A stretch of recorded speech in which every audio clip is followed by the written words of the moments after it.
Во ова издание, спикерката на представничкиот дом Ненси Пелоси побара одложување или во писмена форма да биде редовното годишно обраќање на председателот до нацијата. Преседан или нова реалност? Македонија ќе имали предвремени парламентарни избори заедно со председателските. Гласот на Америка ги пренесува ставовите на ВМРО, ДПМН, СДСМ, но и на граѓаните. Гуру за граматика во Њујорк. Останете со нас. Добро вечер. Ова е ТВ журналот Newsflash на Гласот на Америка на македонски. Јас сум Јане Бојаджиевски. Ако прашањето со делумното владино затварање не биде решено до крајот на неделата, тогаш председателот Трамп треба или да го одложи, или да ја разгледа можноста писмено да го достави редовното годишно обраќање до нацијата, сугерира спикерката на представничкиот дом. Еве ги најновите детали.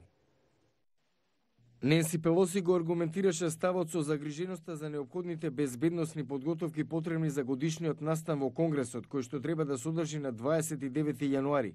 Но секретарката за домашна безбедност Кирстин Нилсен рече дека сите агенции се целосно подготвени да обезбедат поддршка за безбедносните мерки.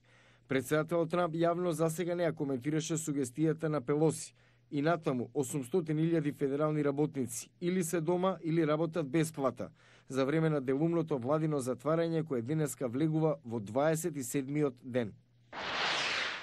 Лидерот на републиканците во Сенатот Мич Меконел ја критикуваше спикерката на представничкиот дом Ненси Пелоси дека не е во чекор со својата партија за изградбата на ѕидот. Според Меконел, единствен излез од ќорсокакот е преку партиски договор.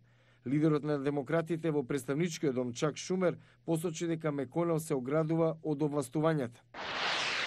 Грчкиот премиер Алексис Ципрас со тесно мнозинство го преживеа гласањето на довербата во парламентот со само 3 гласа повеќе, 151 спрема 148. Ова уследи откако министерот за одбрана Панос Каменос поднесе оставка и ја повлече националистичката партија АНЕЛ од владеачката коалиција. Весникот Нью Йорк Таймс објави дека председателот Трамп минатата година во неколку наврати зборувал со неговите соработници за повлекување на САД од НАТО. Синди Сейн за таквата можност побара мислење од експерт. Последниве 70 години за американските председатели и законодавци НАТО беше главен столб на стабилноста, но председателот Трамп уште за време на кампањата во 2016 изрази поинаков став. НАТО е застарено. Има 67 години. Беше создадено да се спротистави на Советскиот сојуз кој одамна не постои. НАТО не покрива тероризам.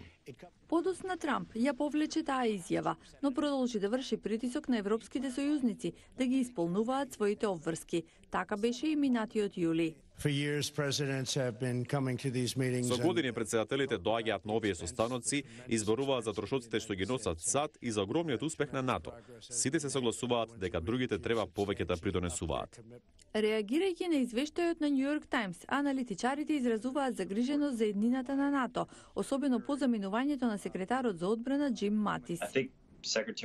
Матис беше кошница за амбициите на председателот Трамп да ја напушти алијансата. Неговото отстранување отвори можност за председателот и за секој друг во администрацијата кој не ја гледа вредноста на НАТО да продолжи да турка кон излегување. Ако ова се случи, најголема корист ќе има председателот Владимир Путин, предупредува Симаковски. Тоа ќе биде голем подарок за него и во тоа ќе види отворена покана за натамошна агресија во Европа. Според некои експерти, Американскиот конгрес треба да испрати порака со символично гласање, кој ќе покаже колку НАТО е важно за националната безбедност и светската стабилност. А на оваа тема, Гласот на Америка побара реакција од портпаролката на генералниот секретар на НАТО Столтенберг за ваквите наводи дека САД може да излезат од НАТО. САД се целосно определени кон НАТО и кон трансатлантската безбедност и значително ја интензивираа заложбата за одбраната на Европа.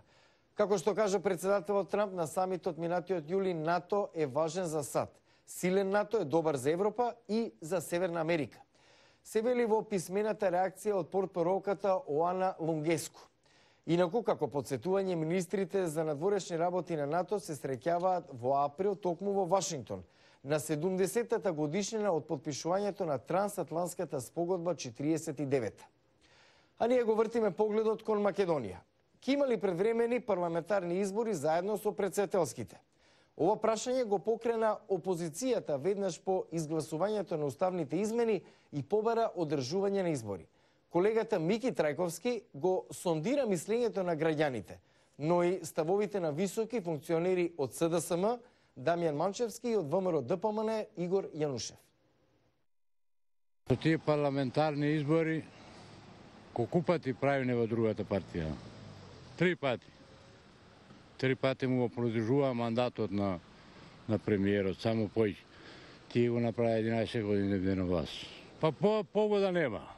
Мислам дека му е преку глава и мислам дека е доволно и не се потребни. Треба на држава да и се дозволи малце економско да зајакни и да оди напред. Тие го знаат политичарите, народот. За мене не е моментот. Гласот на Америка ги праша подпредседателот на СДСМ Дамјан Манчевски и генералниот секретар на ВМРО-ДПМН Игор Јанушев што мислат за нови парламентарни избори, кој всушност е барање на опозицијската партија.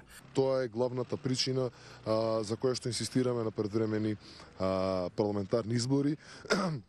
Од една страна и можеби и најбитно во моментов е да ги спречиме сите овие штетни политики кои што оваа влада предводена од Зоран Заев ги носи за Република Македонија, почнувајќи од промената на уставот и промената на уставното име на државата. СДСМ е секако подготвена, избори во Македонија секако ќе има, без разлика дали се само претседателски или парламентарни. Одлуката не е лесна, но од друга страна се кочат и вака одредени реформски процеси, така да како што веќе кажавме, ќе ги разгледуваме сите опции. Во однос на наследникот на актуелниот шеф на државата од СДСМ вела дека се уште ги прават потребните анализи околу тоа и дали би излегле со дуј со заеднички консензуален кандидат. Од ДПМН е пак дека на конвенција на 16 февруари ќе го изберат нивниот кандидат. Од Охрид за Гласот на Америка, Мики Трајковски. Преку милиарда луѓе во светот зборуваат англиски јазик, додека 2 други милиарди се во процес на изучување. Елен Джовин, гуру за граматика, работи да им го лесни јазикот барем на оние кои што живеат во Њујорк. Еве како, Нина Вишнева за ова. Масичка на расклопување, книги, насмевка и одлично познавање на англискиот јазик. Елен Джовин има се што и треба. А подземната железница во Њујорк пак доби нова неофицијална станица за љубителите на граматиката.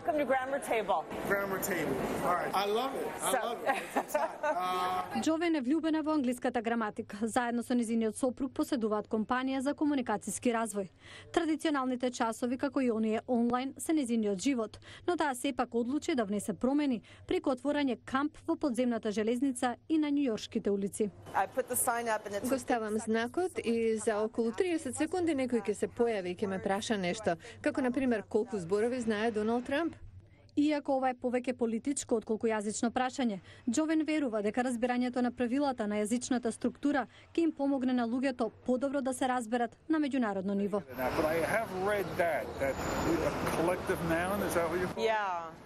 So it's a special case. We can make special cases, right? Or do you want everything to be consistent? Студенти, пензионери, инженери, куќни помошнички актери и лингвисти. Масата за граматика привлекува многу луѓе за кои англискиот јазик е полн со мистерии. Најчести прашања се за партиципите и за пирките.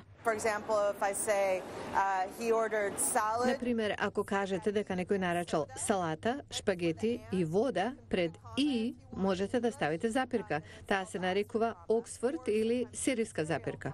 Но не сите прашања се за англискиот јазик и на англиски. Джовин течно зборува шпански, италијански, португалски, германски, француски, кинески, корејски и јапонски јазик, а во моментот изучува уште неколку други. Го гледавте Њусфлеш на Гласот на Америка на македонски. Јас сум Јане Бојаджиевски од студиото во Вашингтон. Следете не преку социјалните медиуми. Пријатна вечер. Се гледаме.